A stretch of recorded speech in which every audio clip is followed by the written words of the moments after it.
점심 맛있게 드셨지요? 오전에 뵙고 또 뵈니까 정든 것 같습니다. 부산에 내려오면 언제든지 고향 교회에 와도 되지요? 감사합니다. 오늘날 제가 열심히 기도를 하고 열심히 말씀을 읽고 하는데 전화가 왔어요. 어떤 목사님이 신방을 가야 되는데 함께 가자고요. 전 속으로 생각하기를 내 성도도 아닌데 자기도 목사면서 왜 같이 가자 그러는 거야? 이렇게 생각을 했는데도 자꾸 같이 가재요. 영적으로 좀 문제가 있는 분이라고. 그래서 궁금하기도 했어요. 영적으로 어떤 문제가 있길래 가자고 하는가 따라가 봤는데 와, 아파트인데요. 문을 열고 딱 들어가니까 그 안에서 거실에서 축구를 해도 돼요. 무지하게 집이 커요. 근데 그 한가운데에 안주인 권사님이 무릎을 딱 꿇고 기도를 하고 있는 거예요. 기도도 열심히 하는 가정인데 무슨 문제가 있다는 거지? 근데 앞에 딱 보니까 무릎 꿇은 앞에 식칼, 망치, 벤치 이런 걸 놓고 기도하고 있는 거예요. 권사님이. 분위기가 좀 이상하다 싶었는데 그 기도하는 권사님 쪽 말고 약간 거리가 떨어진 데는 그 남편과 그 집 식구들이 이렇게 주춤주춤 몸을 그리고 옆에 서 있고요. 근데 갑자기 그 기도하는 권사님이 식칼을 딱 잡더니 야! 하면서 막 칼을 휘둘러요. 그러면서 사탄아 물러가라. 이게 도대체 무슨 일이야? 막 음산하고 저도 무서웠어요. 저도 사람인데 막 식칼을 휘두르는데 어떻게 겁이 안 나요? 근데 저보고 같이 가자 그랬던 목사님은 비겁하게 자꾸 저를 앞으로 밀고 저 뒤에서 그래가지고 그 권사님한테 뭐라고 이야기하기가 애매해요. 그래서 가족들한테 슬쩍 가서 무슨 원래 이렇게 기도하실 때 이런 스타일로 하냐 그러니까 우리 아내는 기도할 때 항상 영적 전쟁을 한대요. 어떤 때는 막 칼을 들고 휘두르고 어떨 때는 망치를 들고 막 휘두르면서 귀신아 떠나가라 한대요. 그때 그 권사님이 저를 딱 쳐다보더니 기도하다가 멈추고 저를 딱 쳐다보더니 하나님은 내 영의 아버지, 저 오빠는 내 영의 오빠 그래요 저한테. 그래서 이 분위기는 또 뭐지 싶었는데 그 남편이 저한테 물어요. 귀신 들린 거예요? 정신병이에요? 뭐예요? 그래서 이제 바로 이야기하기가 되게 조심스러웠어요. 정신병이든 귀신 들린 거든 관계없이 이렇게 폭력에 노출되고 혹시라도 가족이 누가 다칠 수가 있으니까 무조건 정신건강의학과 가서 상담을 하고 입원을 하도록 해야 됩니다. 지금 이 상태에서 귀신 들린 거, 정신병 걸린 거 이걸 따질 때가 아니에요. 이렇게 얘기를 하고 일단 입원을 시켰어요. 40일씩 3번. 근데 제가 볼 땐 귀신이 아니에요. 정신병이에요. 근데 이제 교회에서들 그 권사님을 보면 빙의 됐다, 귀신 들렸다 이렇게 자꾸 얘기를 해서 그 목사님과 그 남편이 저를 보자고 했던 거죠. 정신병원에 40일씩 3번을 입원한 이후에 퇴원을 해서 쌩쌩해졌어요. 정상적으로 사회생활 잘해요. 교회 복도에서 우연히 만났어요. 권사님 많이 힘드셨죠? 그러니까 예 괜찮아요 그래요.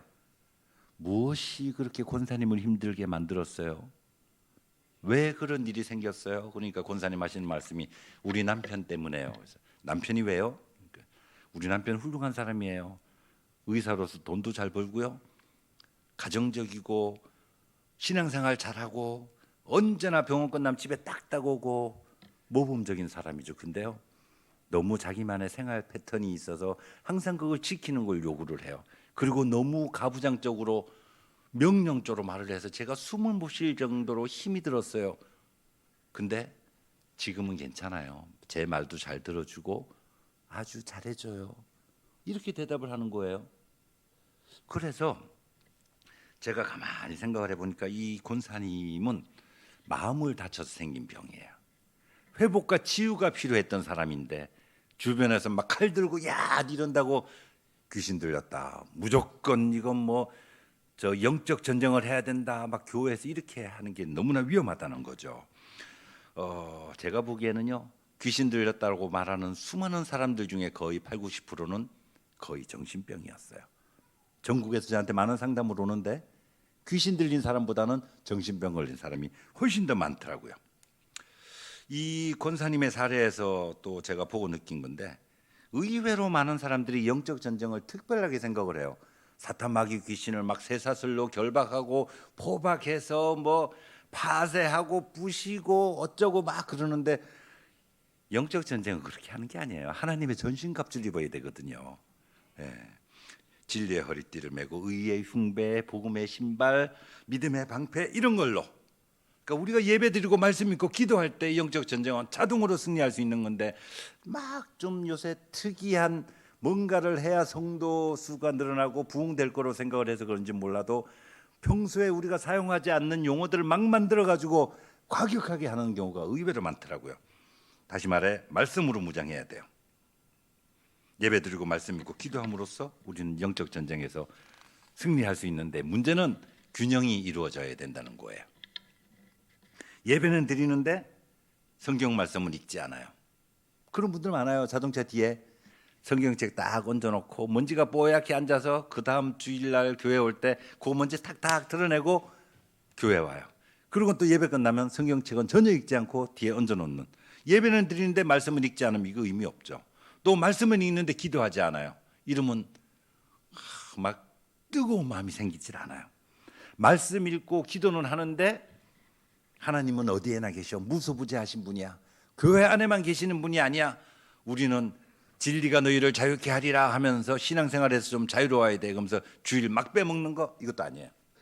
그러니까 우리가 아까 제가 신앙의 기본 자세 말씀드렸던 것처럼 예배드리고 말씀 읽고 기도하는 거. 요 세 가지가 균형이 잡히면 영적 전쟁에서 승리할 수 있다는 거죠. 또 한 번씩 이상한 얘기를 제가 들을 때마다 당황스러운 게 있는데 나도 옛날에 교회 열심히 다녔는데 나 무당됐어. 귀신 들려서. 이렇게 말하는 사람들이 있어요. 무당들 중에도 있고 또 주변에 많은 사람들 어떤 사람들이 저한테 그 인터뷰할 때 저한테 묻더라고요. 교회 다니다가 귀신 들린 사람에 대해서는 어떻게 생각을 하세요? 이렇게 저한테 물어요. 저는 헛웃음만 웃었어요. 어불성설이에요. 교회를 다니는데 귀신 들릴 수 있느냐? 있어요. 그는 교회를 다닌 거죠. 나들이 하듯이. 교회 잔디만만 밟고 술렁술렁 가서 맛있는 교회 밥만 먹고 오고 이러면 귀신 들리죠. 그렇게 교회를 오는 것이 아니라 우리는 진실한 마음으로 신실한 마음으로 예배를 드리고 주님을 섬기러 오고 내 안에 예수님이 채워지면 말씀이 채워지면 있던 귀신도 쫓겨나가는데 무슨 귀신이 들려요? 거짓말이죠. 그러니까 제가 아는 옛날에 알던 그 무당도 나도 옛날에 집사였는데 나 지금 대보살 됐잖아. 저한테 그래요. 그래서 대보살은 무슨 그리고 옛날에 교회를 그냥 저 놀이 삼아 술렁술렁 다녔구만. 성경 말씀 몇 번이나 읽어봤어요. 김보살 그런 소리 하는 거 아니야. 무슨 예수 믿는데 귀신이 들려. 제가 단호하게 잘라버려요. 제 경우를 봐도 알잖아요. 있던 귀신도 예배드리고 말씀 읽고 기도하니까 저 이렇게 귀신 띄어내고 목사까지 됐잖아요. 저요? 안수기도 한 번도 받아본 적 없어요. 제가 처음에 교회 나오고 나서 저도 인간인지라 내 몸에 있는 모든 귀신들 빨리 떼내고 싶어서 아는 목사님들한테 가서 머리 딱 들이대고 목사님 내 안에 있는 귀신 한 번에 안수기도 해서 쫓아내 주세요. 안 해줘요. 목사님 한 번만 해주세요. 붙잡으니까 내 몸에 손대지 마요. 내 손이 대이면 내 안에 있던 귀신이 넘어가는지 겁을 내는 것 같았어요. 전 속으로 그랬어요. 그래 관둬라. 나는 하나님 믿는 거지. 니까 놈들 필요 없어. 그리고는 그날부터 쥐야 철학이 더 에브리데이 날마다 가고 날마다 성경 말씀 읽고 주일날 예배 막 2번, 3번, 4번 막 드리고 저는요 그 3가지 방법으로 귀신 떼어냈어요. 어느 누구한테 가서 안수기도 이런 거 받아본 적이 없어요. 예배 드리고 말씀 읽고 기도 읽을 때 내 안에 있던 귀신 다 떠나가는 거예요. 그러니까 교회를 다녔는데 귀신 들린다 하는 거는 교회를 다녔지 예배를 드리고 하나님을 믿으러 다닌 게 아니라는 의미죠. 그 차이를 명확하게 아셔야 돼요. 놀러 맨날 교회 오는 거 이건 의미 없다는 거죠.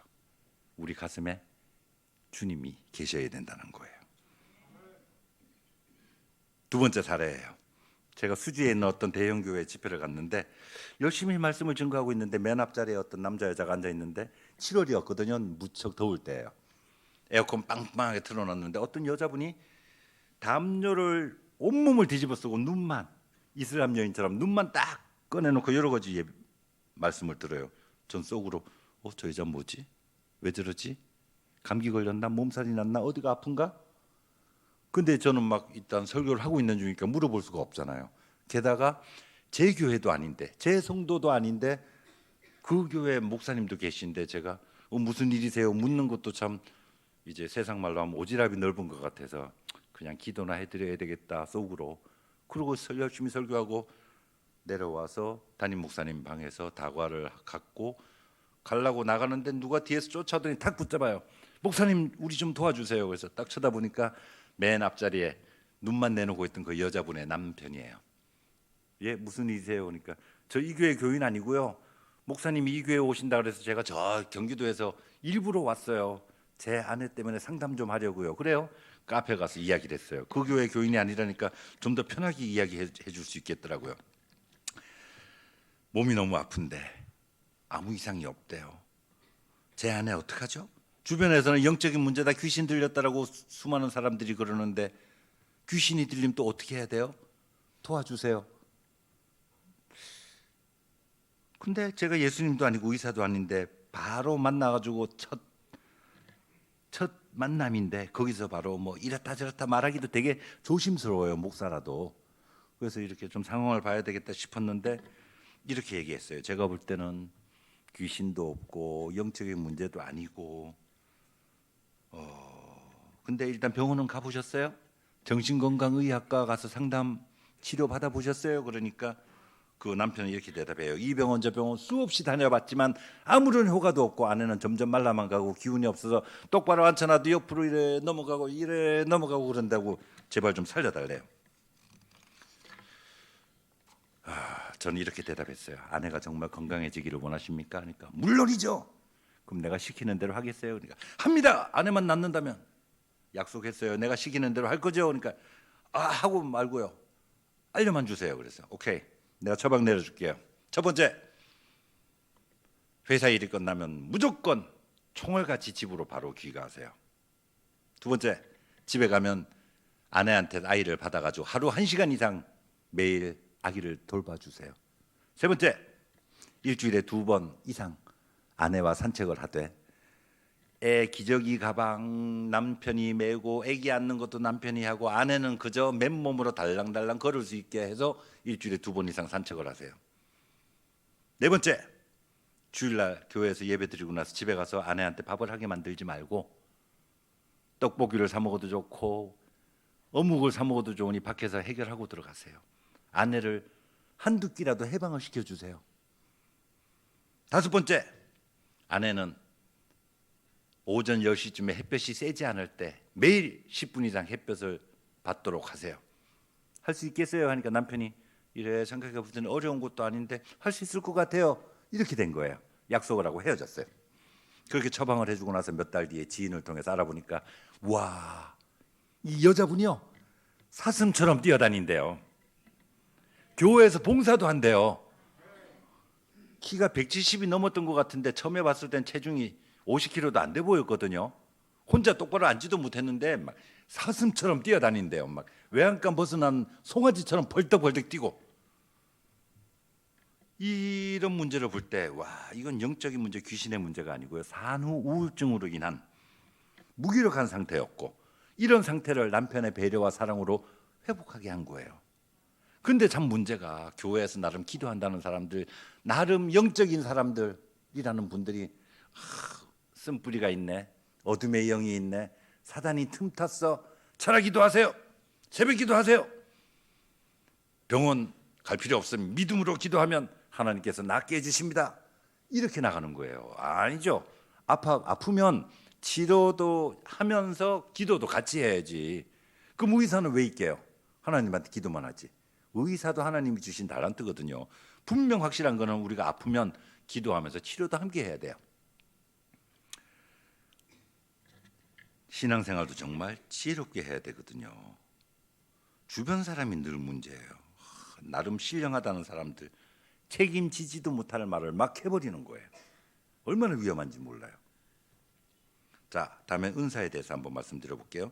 성경에 보면 예수님은 분명 하나님이시니까 당연한데 예수님의 제자 또 그 집사들까지 스데반이나 빌립까지도 기적을 일으켜요. 와, 귀신도 막 쫓아내요. 환자도 막 일으켜요. 와, 폼나요. 얼마나 멋있어요. 오늘날 같이 원인과 병명도 모르는 희귀병도 많고 또 암도 많고 한데 우리 예수 믿는 사람들이 가가지고 이야 할 때 막 누웠던 사람이 벌떡벌떡 일어나고 그러면 하나님께 영광도 돌릴 수 있고 우리도 폼나고 얼마나 멋있어요. 근데 만만치 않죠. 우리도 예수님의 사도처럼 제자처럼 그렇게 하고 싶은데, 그래서 의외로 많은 이 성도님들이 바라는 게 있어요. 은사를 갖고 싶어해요. 그럼 성도님들이 가장 갖고 싶어하는 은사가 뭔지 아세요? 첫 번째, 예언의 은사. 두 번째, 신유의 은사. 세 번째, 귀신을 쫓아내는 축사. 이 세 가지를 가장 사모해요. 성경에 보면 여러 가지 은사가 많지만 대부분 보면 그 세 가지를 좋아해요. 자, 예언에 대해서 말씀드려 볼까요? 예언은요, 보통 사람들이 밖에서 말하는 그 사람의 앞날 기둥화복, 사람의 장래 이런 거를 말하는 게 아니에요. 제가 오전에 잠깐 말씀드렸지만 예언이라는 거는 분명히 목적이 있어야 돼요. 교회에 덕이 돼야 되고 하나님의 말씀을 대언하는 건데 잘못 알고 있어요. 한자로 쓰면 예언이라는 예자가 받을 예자인데 미리 예자가 아니거든요. 근데 보통 사람들이 예언의 은사 그러면 무당들이 뭐 전보듯이 앞날을 내다보는 그걸 생각을 하기 때문에 문제인 거죠. 교회 안에서 저 집사님이 기도 잘한다는데 우리 한번 기도 받으러 가보자, 그런 경우 있죠. 그런 소리 들어보셨죠? 저 기도하는 권사님이 여기서 멀지 않은데 한번 가보자, 이런 경우. 그거를 언뜻 들으면 대단히 성경적인 것 같지만 다시 한번 잘 생각해 보면 기도 받으러 가보자가 아니고 점 한번 보러 가자고 똑같은 거예요. 그거 가서 물어보는 게 뭐겠어요? 기도받기 원하는 게 뭐겠어요? 아들이 장가 가야 되는데 그 지금 만나는 자매가 괜찮을까요? 하나님이 기뻐하는 자매일까요? 요번에 우리 애가 대학 시험 치는데 합격할 건지 기도 한번 받아보자. 남편이 승진 지금 때인데 승진 될 건지 기도 한번 받아봅시다. 지금 아파트 가격이 오르내리는데 지금 내놓는 것이 제일 고점에 내놓는 건지 기도 한번 받아봅시다. 거의 이런 거 저 기도 받으러 가요. 아니에요? 거의 대부분 이런 걸로 기도 받으러 가더라니까요. 그래서 문제가 생기는 거예요. 사람의 소소한 앞날들, 그런 거 이제 기도 받으러 가는 거예요. 근데요, 하나님은요, 그런 거를 기도 받으러 가는 사람도 싫어하고 그런 거 기도해 주는 사람도 싫어하세요. 기도는 분명 무엇이냐?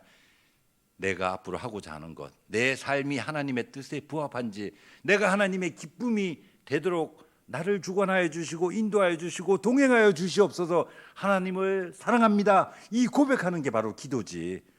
내 뜻에 하나님을 맞춰주세요가 아니고 내가 하나님 뜻에 따르기를 원하나이다, 이게 기도의 목적이거든요. 그런데 기도하러 받으러 가보자 아니에요. 내가 기도해 보니까 하나님은 저 권사님 기뻐하지 않아. 내가 기도해 보니까 지금은 우리 교회 리모델링 할 때가 아니야. 내가 기도해 보니까 우리 교회 장로님들 영빨이 부족해서 큰일이네. 나오는 대로 막 얘기해요. 그러면 이영애가 잘 쓰는 말로 너나 잘해라 딱 그러죠. 그 함부로 막 자기가 보는 대로 느끼는 대로 막 얘기하는 거, 이런 사람들이 문제가 되는 거죠. 그런 거 기도 아니에요. 정말 위험해요. 나름대로 영적이라는 사람들이 꼭 지켜야 되는 거는요, 바로 그들의 혀와 입술이에요.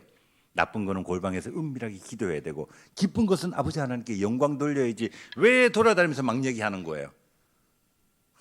내가 기도해 보니까 우리 저 의자 바꿔야 돼. 내가 기도해 보니까 뭐 해야 돼. 나오는 대로 막 얘기하는 거 아니에요. 정말 우리가 일반 사회생활에서도 마찬가지지만 신앙생활에서도 승리하는 방법은 우리의 혀와 입술을 잘 제어하고 지키는 거, 우리의 혀와 입술을 하나님이 원하시는 대로 지혜롭게 사용하는 거, 이게 정말 중요하다는 거죠.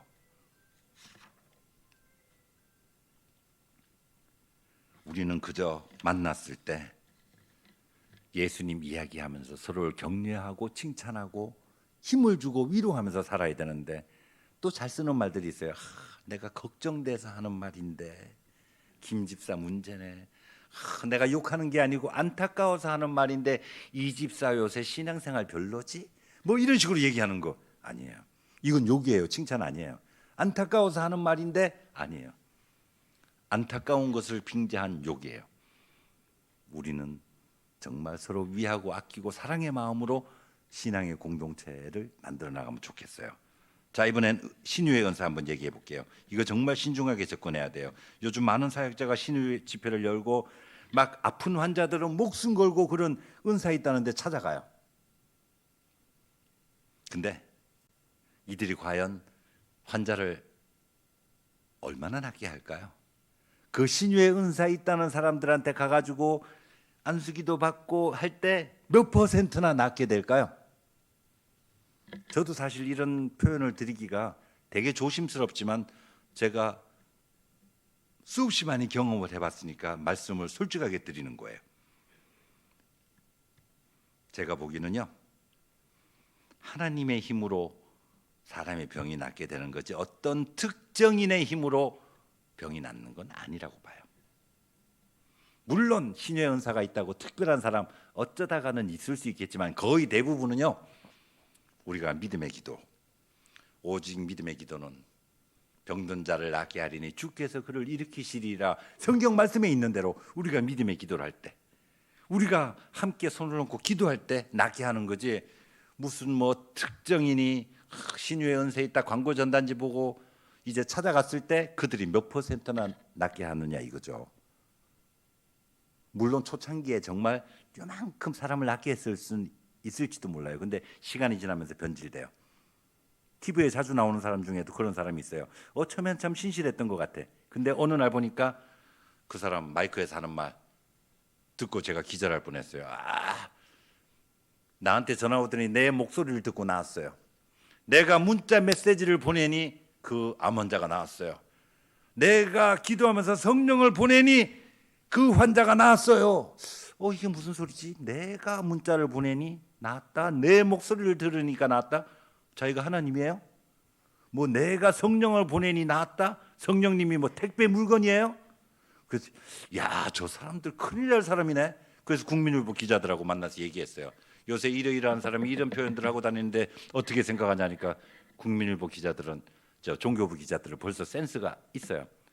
그 사람 지금이 아니고 한동안 전부터 벌써 좀 위험해지기 시작했어요. 우리 감 잡고 있었어요. 이렇게 얘기해 주더라고요. 위험해요. 내 목소리를 들으니 나았다? 문자 메시지를 보내니 나았다? 기가 막히더라고요. 사람이 드러나고 사람이 영광을 받게 되니까 벌써 이 사람은 망가지는 거죠.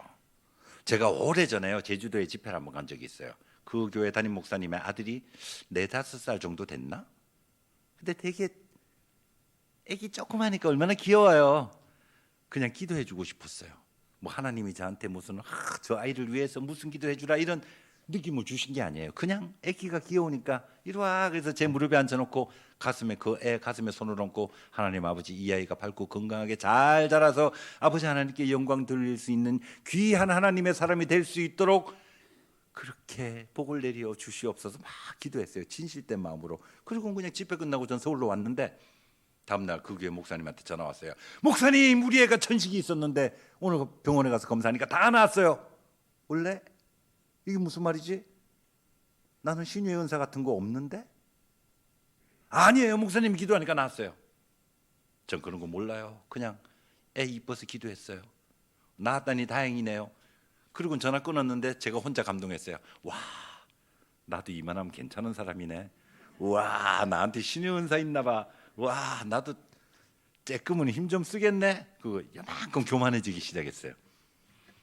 그런 경험이 저 정말 그래요. 무슨 그 아이를 위해서 기도하라는 뭐 느낌이나 계시나 이런 거 없었어요. 그냥 사랑의 마음으로 기도했더니 아이가 나온 거예요. 그 다음에 또 한 번은 다른 사건. 같은 교회 다니던 분이었는데 제가 집사 때죠.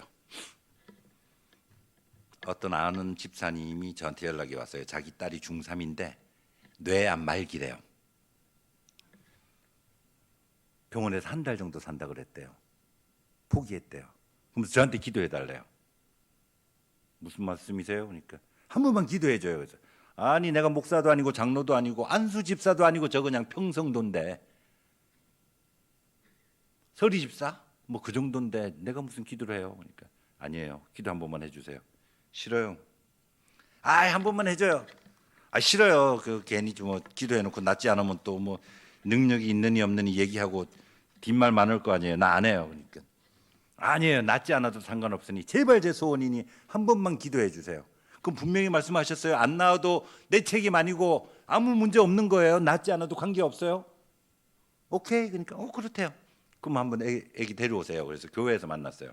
다른 데서 만나면 또 되게 조심스럽잖아요. 모든 이런 사역에 관련된 건 전 웬만하면 교회 안에서 많은 사람들 틈에서 만나서 해요. 그래야 뒷말도 막을 수가 있고 깔끔하더라고요. 그래서 교회로 오라 그래가지고 그 아이 열심히 기도했어요. 주야, 하나님 아버지 나는 평성도인데 왜 저한테 이런 시련을 주십니까? 안 나와도 난 몰라요. 하나님 알아서 해요. 그냥 저는 기도합니다. 하나님 아버지 이 아이 불쌍하니까 낫게 해주시고 회복시켜 주시옵소서. 그냥 막 기도했어요. 그럼 그날 헤어졌는데 와, 이 애가 뇌암이 없어졌대요. 그러고는 얘가 몇 해 뒤에 서울대학교 영문과를 들어갔어요. 저는 조금 더 건방져졌어요. 우와, 내가 암도 낫게 했네. 할렐루야. 야, 신우의 은사라는 게 막 성경책에 있더니 내가 그런 사람이었네. 조금 건방져졌어요. 그리고는 이제 제가 굳이 자랑을 하고 다니지 않아도 이런 것들이 소문이 나나 봐요. 자연스럽게. 뭐 우리 애 아플 때 이런 분한테 내가 부탁을 했더니 나왔어. 뭐 자기네끼리 이제 소문이 나고 하니까 어느 날 막 어떤 장관 집에서도 연락이 오고 여기저기서 막 폐암이니 뭐니 막 기도해달라고 연락이 와요. 가서 그래 나 낫게 한 적 있어. 할 수 있어. 할 수 있어. 주야. 가서 안 나요. 우와, 얼굴이 막 화끈거리고 진짜 막 창피해 죽겠는데 나 진짜 열심히 했는데 지난번보다 더 열심히 기도했는데 주야 낫게 될지어다 막 성경 말씀 막 찾아가면 우와 했는데 안 나요. 얼굴이 벌개져가지고 집에 갔어요. 주여 왜 이런 시련을 주시나이까. 차라리 소개를 하지 말지. 낫지도 않는데 가가지고 내 욕만 쓰다 왔습니다. 그러고 왔는데 한 번만 실패한 게 아니고 확실한 거는요, 제가 기도한다고 다 낫는 게 아니었어요. 하나님이 일을 하셔야 낫게 되는 거지 제가 아무리 열심히 한다고 낫게 되는 게 아니더라니까요. 그래서 그 이후로도 수많은 시행착오를 겪었어요. 어떨 때는 낫게 될까? 몰라 하나님. 그러고 뭐 주야 그러고 했는데 낫기도 하고, 어떨 때는 막 확신을 가지고 주야 했는데 안 나. 막 혼란이 막 와요. 뒤늦게 알았어요.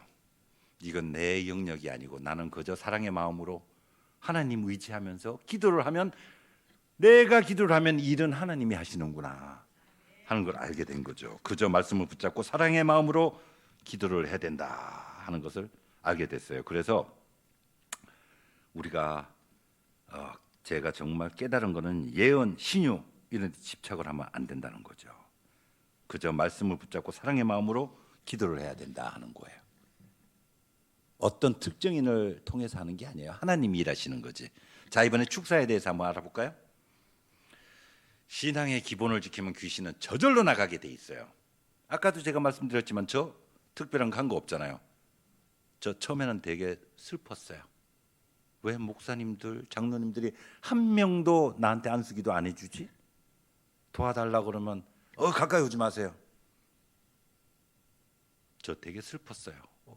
사랑이 넘치는 교회에 가면 사랑이 넘친다 그러더니 전부 다 내가 가까이 오는 거 싫어하고, 제가 한복만 입어도 아유 뭐 그쪽 세계에 아직 미련을 못 버렸어요 이렇게 얘기를 해요. 그러니까 그게 전 상처가 되는 거예요. 그래, 난 하나님 믿지, 난 니들 믿으러 교회 다니는 거 아니야. 그러고는 혼자 철학기도 가서 쥐야. 그래서 전 철학기도 정말 많이 갔어요. 말과 행동이 무지하게 조심스러운 거예요. 그리고 아무도 기도 안 해주고, 고작 하는 말이 제가 지나가면 집사님 내 얼굴을 딱 쳐다보면 내 이마에 십자가가 딱 그려져 보이지 않나요? 그건 어떤 목사님이 저한테 물었어요. 또 다른 목사, 제가 걸어가는데 나 쳐다보면 이 뒤에 막 성령의 불빛이 환하게 비치지 않나요? 아니요, 시커먼데요. 그런 적도 있어요. 그러면서 안수기도 한번 해달라고 하면 아무도 안 해줘요. 그래 관둬라. 나 하나님이 낫게 해주실 거야.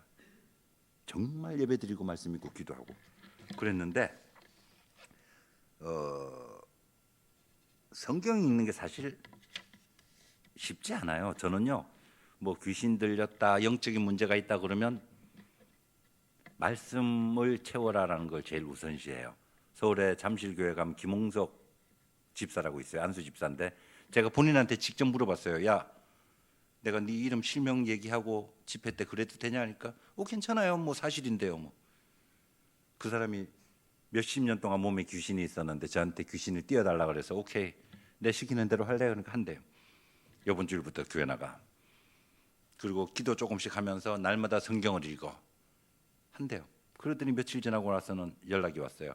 내가 교회 나가고 기도하는 건 할 수 있겠는데 성경은 못 읽겠어요. 왜? 눈이 뱅뱅 돌고 속이 메시껍고 어지럽대요. 너 평소에 책 읽어봤어? 너 현장 일만 한다고 책 안 읽었잖아. 그러니 책 안 읽던 책 읽으면 눈이 뱅뱅 돌지.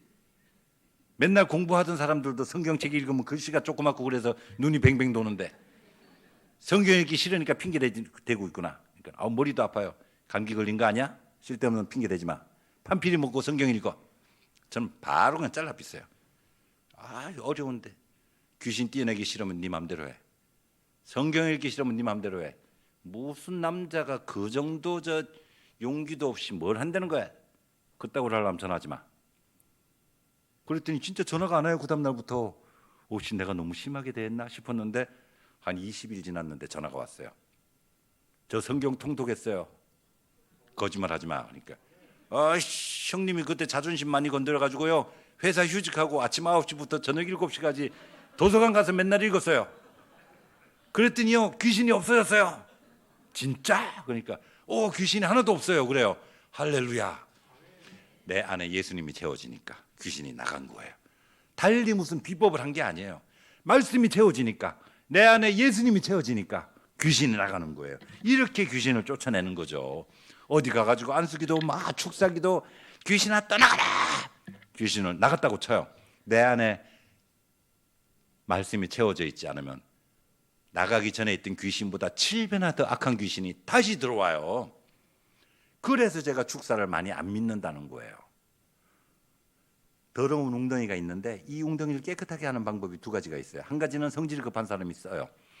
막 물을 양수기로 퍼내고 바가지로 퍼내요.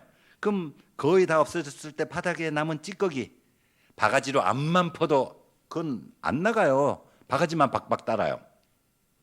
근데 이 방법을 사용하지 않고 다른 방법, 이 더러운 웅덩이에 계속 깨끗한 물을 채워놔요. 그러면 더러운 물이 바닥에 있던 찌꺼기까지 둥둥 또 올라가지고 밖으로 다 밀려나가고 어느 순간 맑고 깨끗한 물만 채워져 있잖아요. 이거라는 거죠. 내 안에 사탄 마귀 귀신이 있어도 예수님으로 말씀으로 계속 채워놓으면 이 어둠의 세력들이 자동으로 떠나가 버린다는 거죠. 전 이 방법을 최고로 생각을 해요. 그냥 무리하게 막 기도로 쫓아내는 뭐 어쩌고 하는 것보다 말씀을 계속 채우면 내 안에 언제 귀신이 있었던가 하는 식으로 다 나가버린다는 거예요. 여러분들도 그 방법을 가장 애용하게 되시기 바랍니다. 성경에 기록된 모든 기적과 표적은 다 사실이에요. 지금도 가능해요. 뭐 병을 낫게 하고 뭐 기적을 일으키고 하는 거. 근데 우리는 지혜롭게 신앙생활을 해야 된다는 거죠. 물론 암을 낫게 하고 귀신을 쫓아내고 미래를 내다보고 하는 거 중요해요. 근데 이런 것보다 더 중요한 거는 우리 가슴 속에 영혼을 사랑하는 마음이 더 중요하다는 거죠. 영분별의 은사, 지혜의 말씀의 은사, 지식의 은사, 섬김 봉사의 은사, 사랑의 은사, 이런 것들이 눈앞에 보이는 표적과 기사, 이적 이런 거를 추구하는 것보다 더 아름답다는 거죠. 그래서 항상 말을 아끼고 조심하면서 서로 위로하고 격려하고 힘을 주어서 정말 주님의 이름을 높여드리는 아름다운 하나님의 사람이 되었으면 좋겠어요. 이번에는 정말 기독교인들이 아무 생각 없이 행하고 있는 이사에 대해서 한번 말씀드려 볼게요. 옛날에는 대부분 태어난 곳에서 그냥 쭉 사시다가 거의 돌아가시잖아요. 이사를 거의 안 가요. 근데 요즘은 이사들 많이 가요. 자기 집인 사람은 잘 안 가지만 전세를 살거나 이런 분들은 뭐 기간이 끝나면 계속 이사를 다니기도 하고 아이들 학교, 학원이 뭐 좋은 데 있다 그러면 맹모 삼천지교라고 학교 가까운 데로, 학원 좋은 데로 이사를 가기도 하고, 그러다 보니까 이사를 많이 가는데 이렇게 이사를 많이 가다 보니까 이사에 관련된 미신들이 또 행해지는 거예요. 평소에 믿음이 좋다고 하는 분들, 신앙생활 잘한다고 하는 분들도 깜빡깜빡하고 따져요. 손 없는 날 이사 가야 돼. 의외로 우리 크리스찬들이 손 없는 날 찾는 분들이 많더라고요. 왜 그럴까요? 이사 방향, 이사 날짜, 집터 이런 거 따지는 분들이 이건 뭐 통계니까 이건 우상숭배 아니야 그러면서 당당하게 막 날짜 찾아보고 손 없는 날 찾는 분들이 있어요. 이제부터 그걸 본격적으로 한번 따져보자고요. 첫 번째, 이사 날짜. 흔히 손 없는 날 이사를 간다 그러는데 없다는 게 뭘까요? 손해보는 일이 없다는 게 손 없는 거예요. 손재수, 재수 막히는 일이 없는 거. 그러니까 나쁜 일이 안 생기게 한다는 게 손 없는 날을 이사 가면 된다는 건데, 이 손 없는 날이 동쪽, 음력 1일하고 음력으로 2일은 동쪽으로 이사를 가면 안 돼요. 그들이 이제 하는 그 방법으로 따지면, 그 다음에 3일 4일은 어디예요? 남쪽으로 이사 가면 탈나요. 5일 6일은 북쪽, 아니 서쪽이죠. 그 다음에 이제 7일 8일은 북쪽, 그 다음에 음력으로 9일하고 10일은 귀신이 귀 막고 눈을 가리고 있다 그래서 손이 없는 거예요. 그럼 이제 서쪽으로 예를 들어 이사를 간다 그러면 음력으로 1일하고 2일이 동쪽에 손이 있다 그랬잖아요. 그럼 서쪽으로 이사 가는 사람은 1일 2일 날 이사 가도 상관없잖아요. 이렇게 따지면 1년에 손 없는 날이 24일이나 되는데, 그걸 가지고 속아가지고 이삿짐 센터에 얘기하면 손 없는 날 이삿짐 이사 비용이 30%가 더 비싸요. 그런데 제 경험으로 볼 때요, 아무 날에 이사 가도 아무 상관없어요. 옛날에는 심지어는 저렇게 했어요. 이사 날짜 만만치 않네, 어떡하지 그러면 손 없는 날에 가스레인지하고 라면 끓이는 냄비 혹은 전기밥통 문 앞에 딱 갖다 놔요. 그 이사갈 집에 주인한테 양해를 구하고 밤 12시 땡 하면 벨 눌러가지고 고안 싹 집어넣어놔. 그러면 사람이 사는데 가장 중요한 게 먹고 사는 문제이기 때문에 전기밥통 하나만 들어가도 이사가 끝난 걸로 보는 거예요. 무슨 놈의 귀신이 그렇게 돌머리예요. 밥통 하나 들어갔는데 이사 다 한 걸로 친다고? 그런 귀신은 왜 무서워해요? 그렇잖아요. 정말 웃기는 거예요. 이사 날짜는 어떻게 정하느냐? 남편의 직장 상황, 아이의 학교 상황, 그리고 이삿짐 센터 비용이 제일 싼 날, 비가 안 올 것 같은 날, 이런 날 골라서 이사 날짜 잡는 게 최고라는 거죠. 앞으로는 손 없는 날 이런 거 따지지 마시고 이사 날짜 생각하지 않게 되시기 바랍니다. 이사 방향, 서쪽으로 가다 보니까 집이 하나 좋은 게 나왔어요. 집이 남양집에 햇볕도 잘 들고 지하철이 가까워. 이 집 사놓으면 앞으로 집값도 오를 것 같아. 교통도 좋아요. 와, 가격도 적당해요. 애들 학교도 가까워요. 여러 가지 다 좋아요. 이야, 이거 됐다 싶은데 방향을 따져보니까 서쪽이에요. 서쪽으로 이사 가면 안 좋은 일 생긴다는데 어떡하지? 왜 그 좋은 집이 하필 서쪽이야? 막 고민을 하다가 저한테 전화가 왔어요. 어떻게 해야 되냐? 빨리 그 집 계약을 하세요. 서쪽인데 어떻게 해요? 신경 쓰지 말고 계약하세요. 왜요? 내가 해결해 줄게요. 목사님이 어떻게 해결해 줄 건데요? 간단하게 해결해 줬어요. 이사 가는 방향이 서쪽이면요, 동쪽으로 짐을 싣고 출발을 하세요. 좀에 한 1km쯤 가다가 유턴 한번 하고요, 우회전 한번 하고요, 좌회전 한번 하고요. 그래가지고 뱅뱅 돌아서 그 집에 들어갈 때, 여기서 지금 살던 집에서 서쪽이면 이렇게 돌아서 거꾸로 들어가면 동쪽으로 이사 가는 게 되잖아요. 이렇게 좌회전 우회전 유턴 몇 번 하면 귀신도 헷갈려서 방향 몰라요. 맞잖아요. 이렇게 해결을 해가지고 이 사람 아주 마음에 드는 집을 사게 됐다니까요. 그러니까 이사 방향 신경 쓰지 마세요. 집터 상식선에서 생각하시면 돼요. 습기가 많고 어둡고 경사가 심한 곳이거나 축대 위거나 장마철에 비가 들이칠 것 같으면 이런 집은 안 돼요. 양지 바른 곳이고 뭐 이제 가족들이 생활하기 편하고 시장 가깝고 지하철 타기 좋고 버스 타기 좋고 이런 데가 좋은 집터예요. 근데 사람들은 또 무서워해요. 무당이 살았던 집, 불도가 센 집을 이사하려고 그러니까 아씨 값은 좋은데 왠지 찝찝하네. 그런 사람들이 있어요. 제 친구가 목사가 하나 있는데요. 단독 목회하지 않고 이제 아내가 목사니까 남편도 그냥 가오로 자기도 공부해서 목사 된 사람이에요. 어느 날 전화가 왔어요. 아씨 내가 집을 하나 봤는데 수유리에 무당에 살던 집인데 그 집 사면 안 돼요? 친구가 전화가 왔어요. 가격은 어떤데? 그러니까 저 주변 가격보다 30%가 더 싸대. 당장 계약해. 딱 그랬어요. 무당에 살던 집이라는데. 괜찮아. 가서 예배 드리면 돼. 진짜? 야 목사가 그런 것도 모르냐? 괜찮아. 가서 예배 드리면 돼. 찬송가 틀어놓고 그냥 빨리 계약해. 그래가지고 그 집 샀잖아요. 30% 싸게. 할렐루야. 근데 이제 찝찝한가 봐요. 자기도 목사면서 저한테 전화가 왔어요. 야 한 번만 와서 예배 드려주면 안 돼? 야 뭐 누구는 가짜 목사고 누군 진짜 목사냐? 네가 하나 내가 하나 똑같아. 그래도 그래도 한 번만 와서 해달래. 가서 예배 드려줬어요. 아주 싸게 샀잖아요. 불도가 센 집 관계없어요. 가서 예배 드리면 돼요. 우리는 왕이신 예수님을 섬기잖아요. No problem. 귀신아 덤벼라. 사탄 마귀야 덤벼라. 우리는 예수님 붙잡고 나가는 거예요. 가서 예배 드리고 찬송가 부르고 그냥 쫙 그러면 돼요. 절대로 두려워하지 마시고 담대하게 살아가시기 바랍니다. 교회에서요 사주팔자 믿듯이 잘못 믿고 행하는 것들이 또 있어요. 이게 뭐냐? 기도의 능력. 분명 기도는 능력이 있어요. 역사하는 힘이 있어요.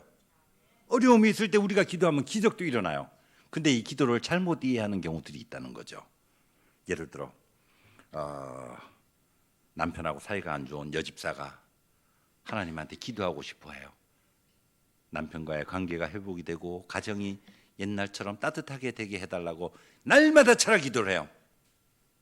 저는 그 집사님한테 기도하지 말고 집에 가라 그랬어요. 왜요? 남편하고 관계 회복되게 해달라고 철학 기도하는 건데요.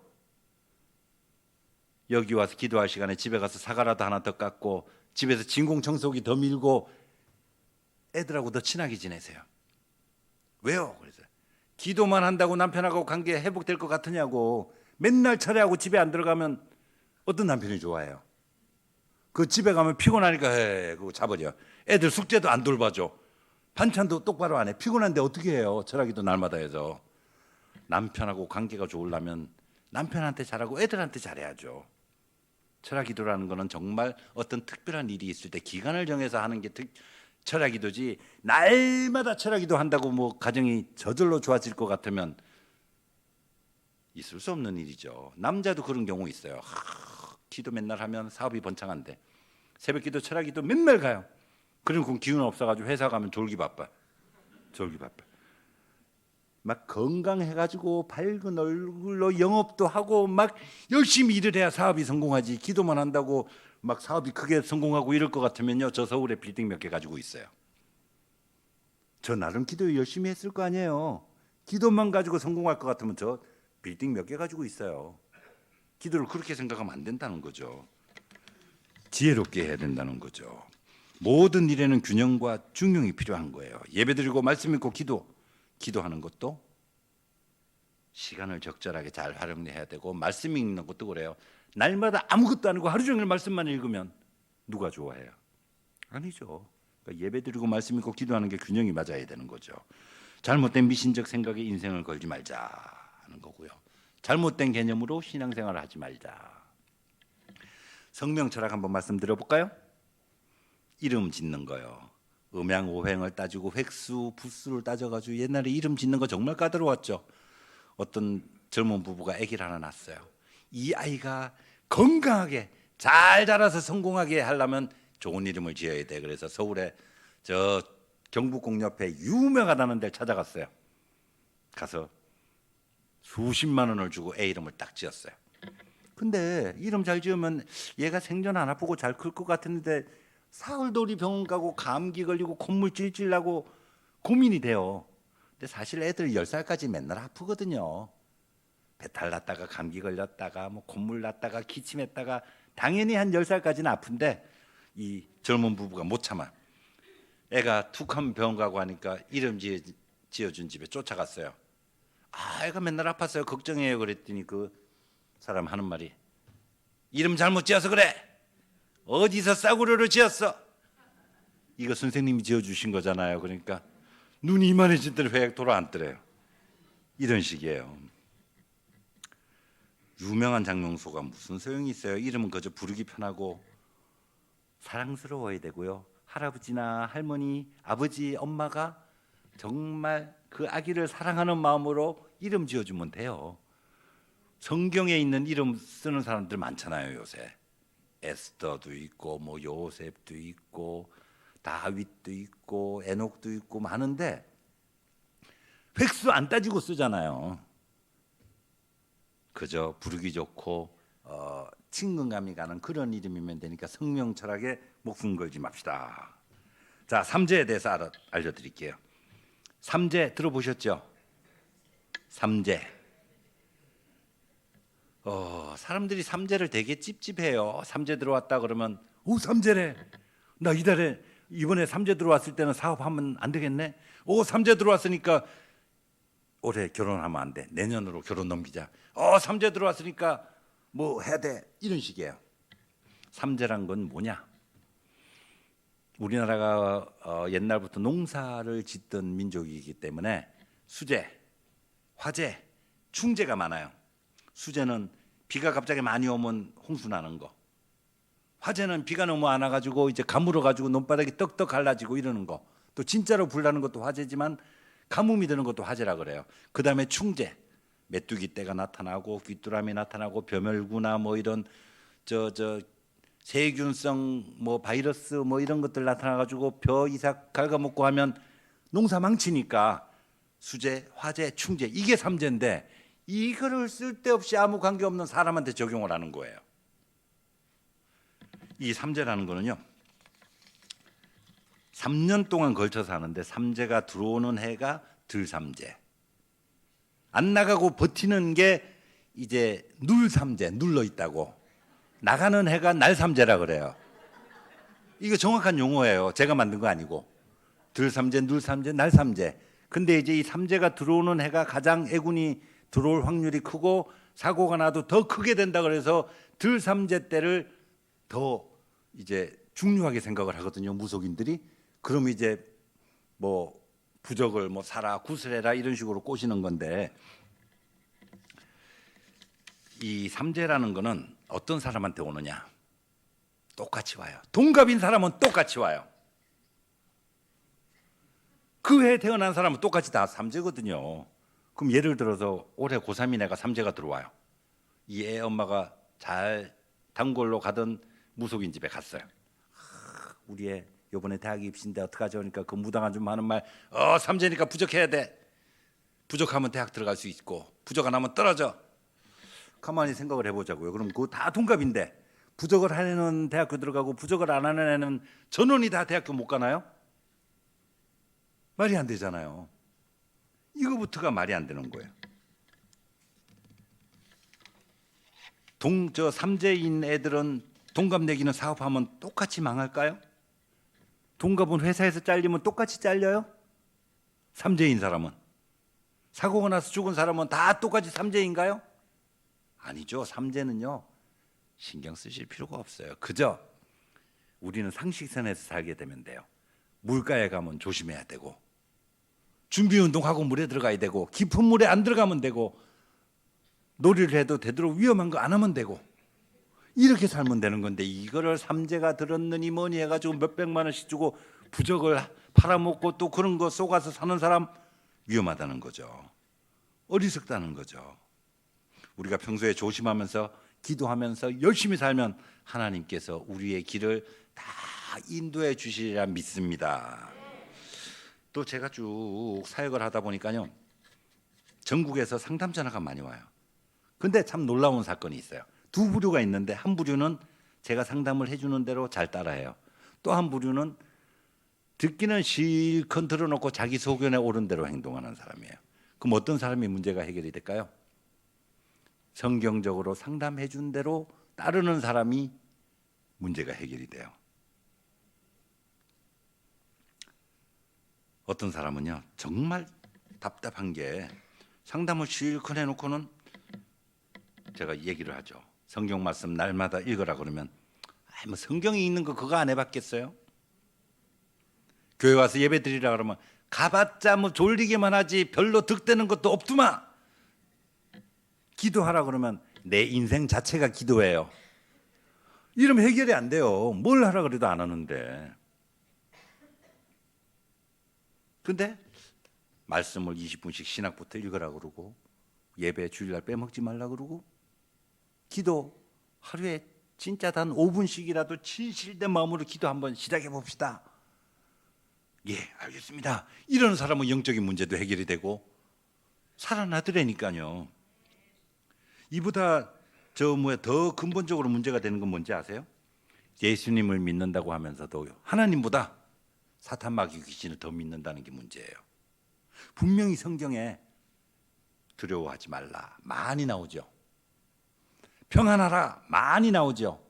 그럼 우리는 이 말씀을 붙들고 두려워하지 않고 담대하게 평안하게 살면 되는데 이 말씀을 붙들지 않고 어디 가서 뭐 누구한테 한번 들어봤더니 조상묘가 뭐 문제가 있네, 신기가 있네, 그러면 그때부터 덜컥 내려앉아요. 신앙생활 수십 년을 잘하고 있다가 신기가 있네 그러면 나 신들렸나 봐. 이때부터 막 정신을 잃어버려요. 평안하라 그러는 말은 수없이 들었어도 머릿속에 하나도 남아있지 않고 신기 있네 그러면 나 신기 있네, 나 무당해야 되나 봐. 바로 넘어가요. 전 이게 가장 답답해요. 우린 왕이신 예수님을 믿는 거잖아요. 근데 왜 그 예수님의 기적과 능력과 말씀은 늘상 가까이 하면서도 확신을 갖고 믿지 못하고 무속인이나 이단 종교에서 한마디 떡 하면 나 그런가 봐 그러고 막 숨 넘어가. 이게 얼마나 웃기는 일이에요. 삶이 망가지고 혼란에 빠지게 되는 거죠. 이런 일이 왜 일어나느냐 하면 사람들이 평소에 잔잔한 기적, 정말 우리가 살아서 숨 쉬는 것도 기적이고 제가 예수님 믿는 것 자체가 기적이거든요.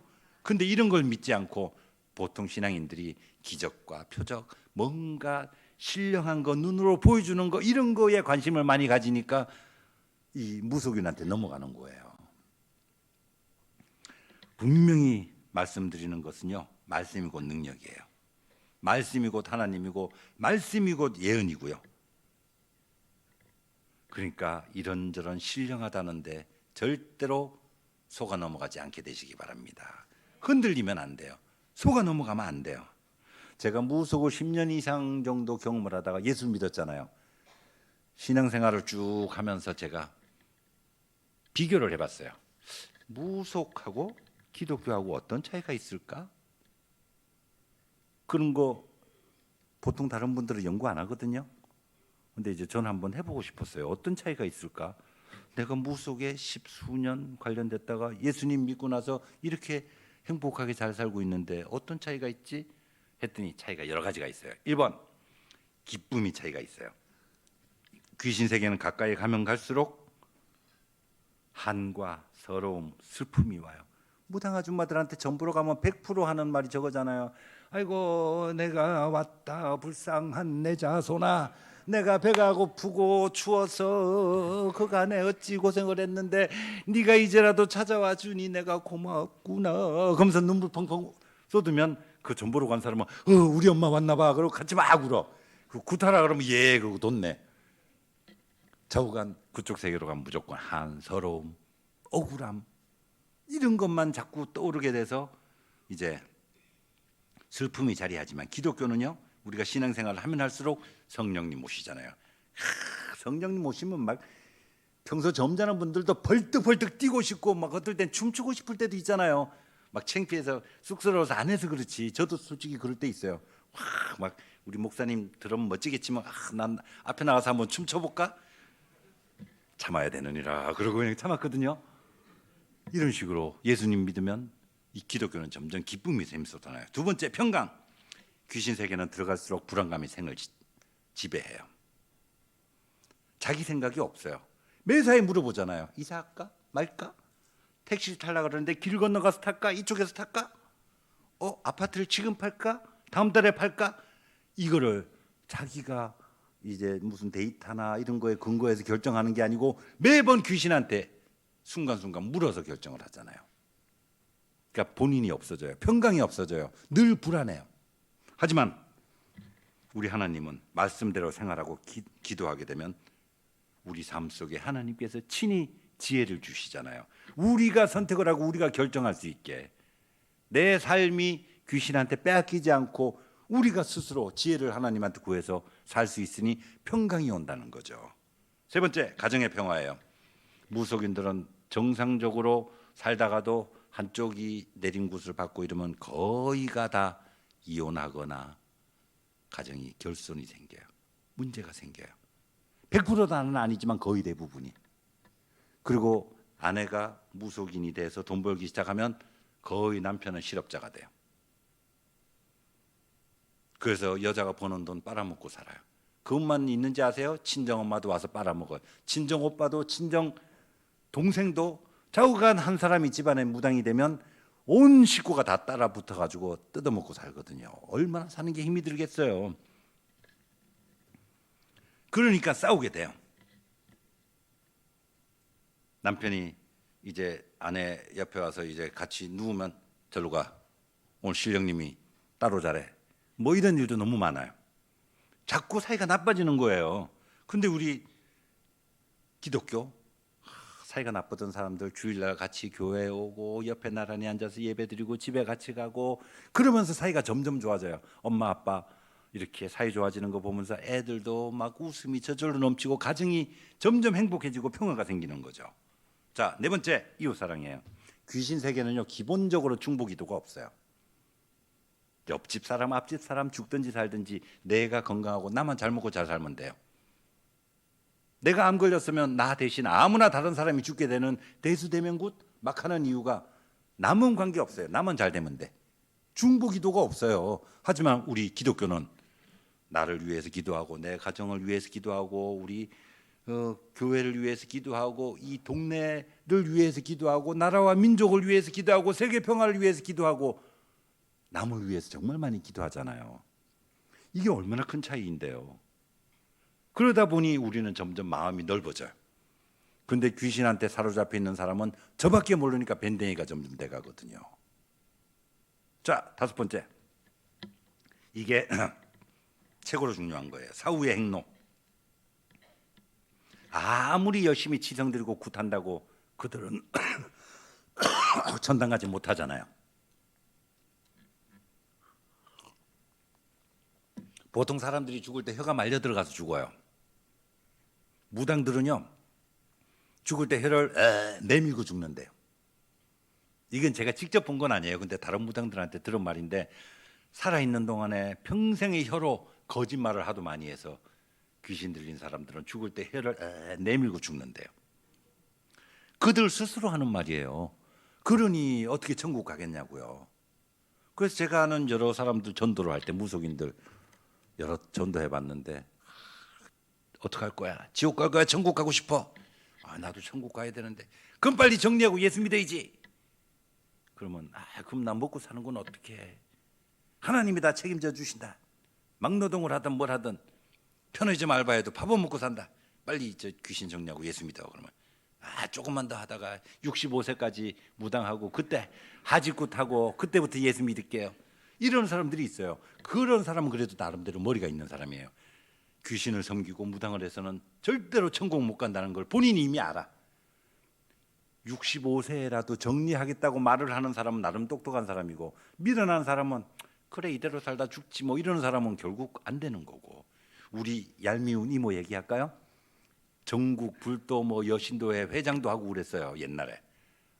잘 나가는 뭐 불도 센 여인이 우리 이모였어요. 친이모. 예수 믿으라고 제가 날마다 그랬더니 하는 말이 야이씨 가만히 있어봐. 나 절에 다니면서 생기는 것도 좀 있고 재미도 있고 나 69살 될 때까지만 예수 믿고 70살에 내가 교회 나갈 거야 이래서. 아이씨 69살 12월 31일 날 돌아가시면 어쩔 건데요. 아이 나 독해서 그때까지 살 거예요. 그래요 우리 이모가. 그러다 이제 미국으로 이민을 가셨는데 와 연락이 왔어요. 70세 1월 1일 날 교회 가서 예배 드렸대.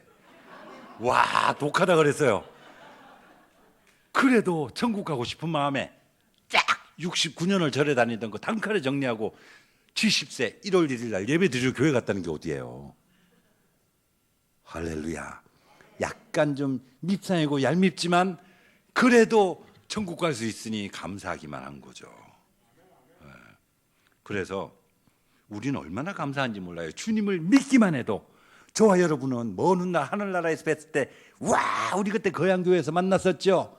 이야 잘 지내셨어요? 할렐루야. 우리 서로 인사할 수 있잖아요. 조금 안타까운 거는 빈자리 듬성듬성 있는 거. 이제 제가 다음에 오게 될 때는 여러분들이 전도 빡 하셔가지고 1인당 한 명만 전도하셔도 아마 자리 부족해서 2층까지 채워져야 될 것 같은데요. 이 기독교와 무속의 가장 큰 차이가 천국 가느냐 못 가느냐인데 사후행로. 딴 사람이야 천국 가든지 말든지 나는 절대로 전도 안 하고 내만 예수 잘 믿을 거야. 손 한번 들어보세요. 한 분도 없으시죠? 그러면 좋아. 내가 많이는 못해도 1년에 한 명은 내 전도해서 교회로 내 데려올 거야. 1년에 한 명. 자신 있는 분 손 한번 들어보세요. 1년에 2명도 절대 하면 안 돼. 한 명. 아니 한 명도 자신 없단 말이에요. 좋아요. 제가 다음에 왔을 때 오늘 손 들으신 분들 다 기억해놨다가 이제 실제로 전도하시고 이러면 제가 책을 선물로 드릴게요. 정말 우리는 뜻을 품고 전도해야 돼요. 머릿수가 중요한 게 아니고 함께 천국에 가자는 거잖아요. 이렇게 좋은 예수님 우리 다 함께 믿고 함께 천국을 가자는 거니까. 막 빈자리 하나 없이 꽉꽉 채우고 중간에 통로 와 탱크도 지나가요. 너무 넓어. 여기 막 보조 의자 놓고 막 신문지 깔고 앉고 여 앞에까지. 옛날에 그랬거든요. 부흥회 같은 거 하면 막 이웃 동네에서 와가지고 여 앞에 신문지 깔고 이 강단 위에까지 다 앉았어요. 여러분들 이 거양교회가 그렇게 됐으면 좋겠어요. 여러분들 너무 인상 좋으시고 담임 목사님 너무 멋지고 좋은데 전도 못할 이유가 뭐가 있어요? 하실 수 있죠. 이제는 절대로 사탄 마귀 귀신을 두려워하지도 말고 속지도 말고 예배드리고 말씀 읽고 기도하면서 주님을 만나는 그날까지 행복하게 사시기를 기도합니다.